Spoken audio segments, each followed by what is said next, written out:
j'espère que vous allez bien. C'est Dampon. Dans cette vidéo dans laquelle nous allons voir s'il existe des concepts importants dans la programmation. Je pense que vous pouvez poser cette question-là, s'il existe des concepts importants dans la programmation. La réponse est oui. Et je peux vous dire aussi non. Je pense que vous savez que je vais me donner de telles réponses. Alors, nous allons voir pourquoi il existe les concepts importants dans la programmation et pourquoi je peux dire qu'il n'existe pas de concepts importants dans la programmation. Si vous n'êtes pas encore abonné à la chaîne, n'hésitez pas de le faire, activer la cloche et aimer la vidéo pour ne rien rater. Et si vous avez un commentaire, vous pouvez toutefois les mettre ou l'écrire. Alors, rentrons dans les vif du sujet. Il existe des concepts importants dans la programmation. Pourquoi? Je vais d'abord vous citer quelques concepts avant de vous dire pourquoi. Il y a les variables.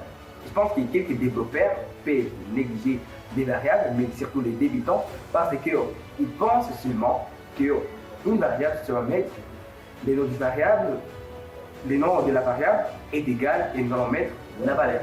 Alors que la programmation se base sur des variables. On ne peut pas faire la programmation sans variables. Et si c'est possible, ça peut être mieux. C'est pourquoi je vous demande de respecter ou de prendre les variables en considération parmi les concepts les plus importants. Il n'y a pas là, il y a aussi les conditions. Il y a même les fonctions, les boucles et même la programmation orientée objet. Mais est-ce que ce sont les concepts les plus importants dans la programmation? La réponse est oui et la réponse est non. Parce que la programmation, c'est complexe. Tu peux avoir besoin de coder une application et tu peux toutefois utiliser les variables, les conditions, les boucles et la programmation orientée objet.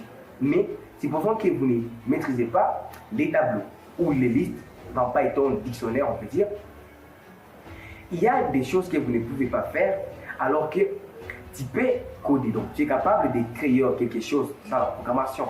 Mais parce que tu te mets en tête qu'il y a des concepts importants par rapport aux autres, ça va détruire ta vie de développeur. C'est pourquoi je vous demande de ne négliger aucun concept dans la programmation. Je pense que vous savez déjà qu'il existe des concepts importants dans la programmation, mais bien qu'il existe des concepts qui sont très importants, mais vous devez mettre en tête que tous les concepts sont importants dans la programmation. Alors, pourquoi il n'existe pas de concepts importants dans la programmation? Je l'ai déjà dit, il n'existe pas de concepts importants dans la programmation parce que tout est nécessaire. Alors, je vais vous donner une petite histoire parce que cette histoire-là va vous permettre à comprendre pourquoi je viens de vous dire qu'il n'existe pas de concepts importants. Un jour, je me suis donné un défi de créer une application.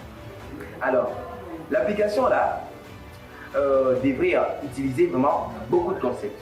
Alors que j'ai maîtrisé seulement les boucles, les variables, les conditions, même les tableaux. Je ne maîtrisais même pas la programmation orientée objet. Parce que je savais que c'est possible de créer une application sans la programmation orientée objet. Alors, les premiers jours où j'ai commencé à coder, j'ai créé l'interface graphique et après, je me suis penché sur les codes, donc les fonctionnements de l'application. Alors, dans un jour, je suis parvenu à écrire 700 lignes de code et je n'avais même pas la possibilité de réutiliser les fonctions ou les méthodes que je devrais utiliser dans l'application. C'est pourquoi je me répétais, alors que ce n'est pas conseillé de se répéter dans la programmation.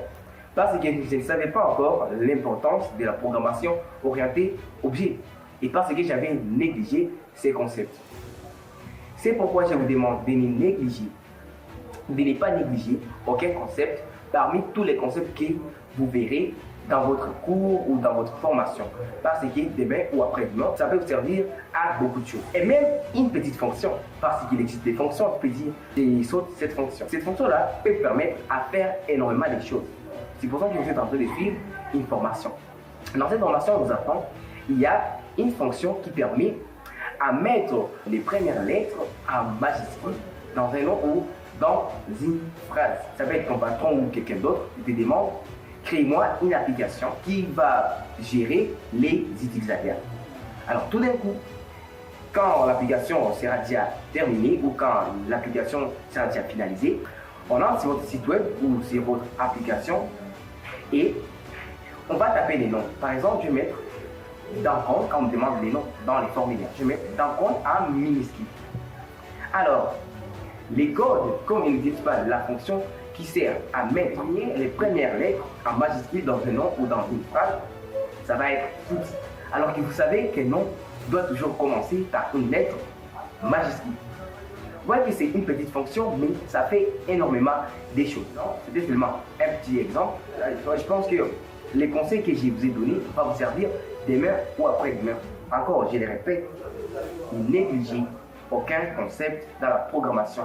Même une petite fonction peut faire énormément des choses. Si vous n'êtes pas encore abonné à la chaîne, n'hésitez pas de le faire, activer la cloche et aimer la vidéo pour ne rien rater. Et si vous avez un commentaire, vous pouvez toutefois les mettre ou l'écrire.